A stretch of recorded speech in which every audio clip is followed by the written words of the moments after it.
নমস্কাৰ। এই মুহূৰ্তত আহি পৰিছে অসমবাসী ৰাইজগণে কেইবাটাও গুৰুত্বপূৰ্ণ খবৰ।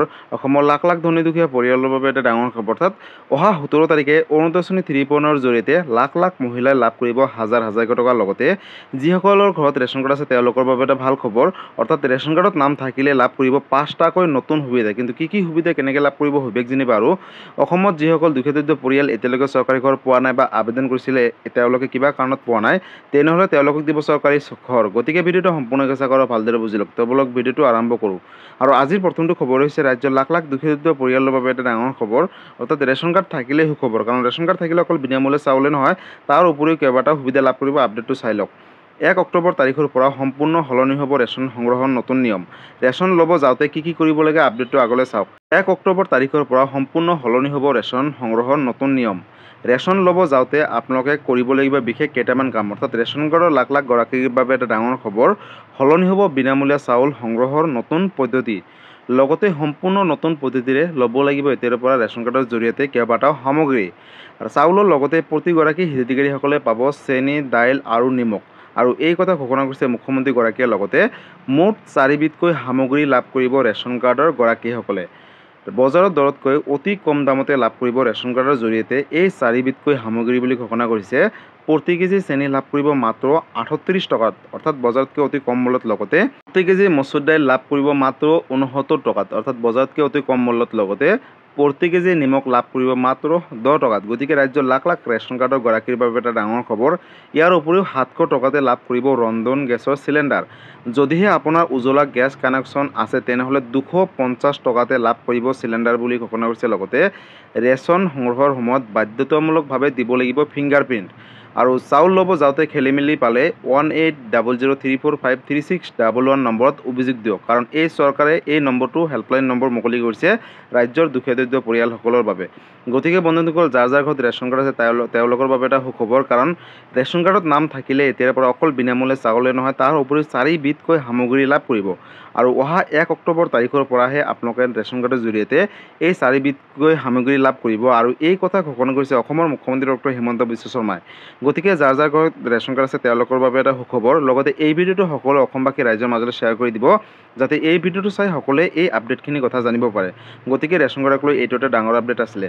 আৰু আজিৰ পৰৱৰ্তী খবৰটো হৈছে ৰাজ্যবাসীৰ বাবে আন এটা ডাঙৰ খবৰ।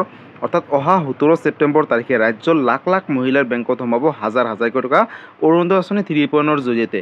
কিন্তু এই টকা লাভ কৰিব হ'লে এটা কাম কৰিব লাগিব। আপডেটটো চাই লওক। 17 ছেপ্টেম্বৰ বিশ্বকৰ্মা পূজাৰ দিনাই লাখ লাখ মহিলাৰ একাউণ্টত সোমাব 1500কৈ টকা। আপডেট কৰক আপোনালোকৰ বেংক একাউণ্ট। বন্ধুসকল, ৰাজ্যৰ লাখ লাখ মহিলাসকলৰ বাবে আহি গ'ল এটা ডাঙৰ খবৰ। অৰ্থাৎ যিসকল মহিলাই অৰুণোদয় আঁচনিৰ বাবে আবেদন কৰিছিলে 17 ছেপ্টেম্বৰৰ দিনটোতে ভাল খবৰ পাবলৈ সাজু হওক আপুনিও, যদিহে অৰুণোদয় আঁচনিৰ হিতাধিকাৰী হয়। অৰুণোদয় আঁচনি 3.0 মুকলিৰ বাবে সাজু হৈছে চৰকাৰ। 17 ছেপ্টেম্বৰ তাৰিখ অৰ্থাৎ বিশ্বকৰ্মা পূজাৰ দিনাই লাখ লাখ মহিলাই লাভ কৰিব 1500কৈ টকা। প্ৰতিগৰাকী মহিলাৰ বেংক একাউণ্টত সোমাব অৰুণোদয় আঁচনি 3.0 জৰিয়তে ধন। ঘৰে ঘৰে গৈ ইতিমধ্যে চৰকাৰে ছাৰ্ভে আৰম্ভ কৰিছে, লগতে ছাৰ্ভে কৰি থাকিব। 40 লাখ পৰিয়ালে অৰুণোদয় আঁচনি 3.0 সুবিধা লাভ কৰিব। লগতে শীঘ্ৰেই আপডেট অথবা সক্ৰিয় কৰি লওক আপোনাৰ বেংক একাউণ্ট। অৰ্থাৎ বেংকৰ লগত আধাৰ কাৰ্ডখন লিংক ৰাখিব।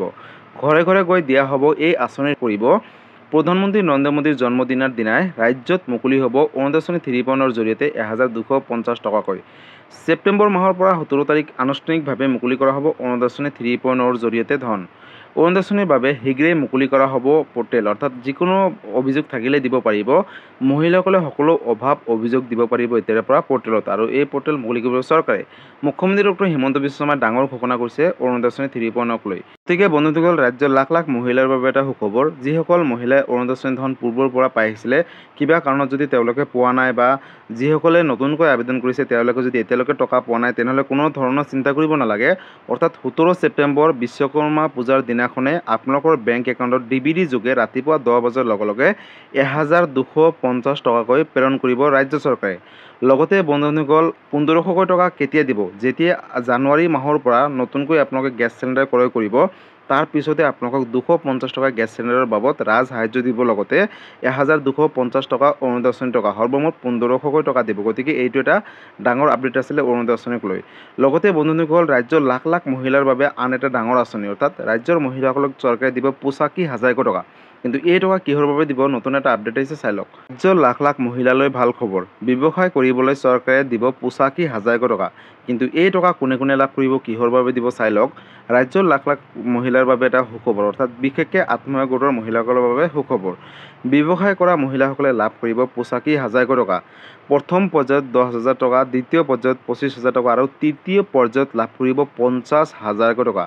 কিন্তু এই টকা লৈ আপোনালোকে ভাল ব্যৱহাৰ কৰিব লাগিব, অৰ্থাৎ 10,000 টকাৰে ভাল কাম কৰিলেহে লাভ কৰিব 25,000 টকা। লগতে 25,000 টকাৰে ব্যৱসায় কৰি উন্নতি কৰিলেহে লাভ কৰিব 50,000 টকা। নিজাকৈ ব্যৱসায় কৰিবলৈ নোৱাৰিলে নিজৰ স্বামীক সহায়ো কৰিব পাৰিব। মোবাইল কিনা মহিলাই নাপাব কিন্তু 25,000 টকা, অৰ্থাৎ 10,000 টকা পালে আপোনালোকে মোবাইল নিকিনিব। মুখ্যমন্ত্ৰী ডক্টৰ হিমন্ত বিশ্ব শৰ্মাই ডাঙৰ সিদ্ধান্ত গ্ৰহণ কৰিছে, অৰ্থাৎ যিসকল মহিলাই প্ৰথম কিস্তিত 10,000 টকা লৈ ভালকৈ ব্যৱহাৰ কৰিব, ভাল ব্যৱহাৰ কৰি ভালকৈ ব্যৱসায় কৰি উন্নতি কৰিব, তেওঁলোকে 25,000 টকা লাভ কৰিব। আৰু সেই 25,000 টকাৰে যেতিয়া ভাল ব্যৱসায় কৰি পুনৰ উন্নতি কৰিব, তেনেহ'লে তেওঁলোকক পুনৰ দিব চৰকাৰে 50,000 টকা, অৰ্থাৎ সৰ্বমুঠ 85,000 টকা মহিলাসকলক প্ৰদান কৰিব আত্মসহায়ক গোটৰ যোগেদি। যদি এই টকা লৈ আপোনালোকে মোবাইল কিনে বা বেলেগ বাহিৰা কামত খৰচ কৰে, তেনেহ'লে কিন্তু পৰৱৰ্তী কিস্তিৰ ধনসমূহ নাপাব। কাৰণ চৰকাৰে 10,000 টকা দিয়াৰ পিছত ঘৰে ঘৰে গৈ নতুনকৈ ছাৰ্ভে কৰিব যে এই টকাসমূহ আপোনালোকে কিহত ব্যৱহাৰ কৰিছে। যদি ভালকৈ ব্যৱহাৰ কৰিছে, তেনেহ'লে পৰৱৰ্তী কিস্তিখন লাভ কৰিব। গতিকে এইটো এটা ডাঙৰ আপডেট আছিলে।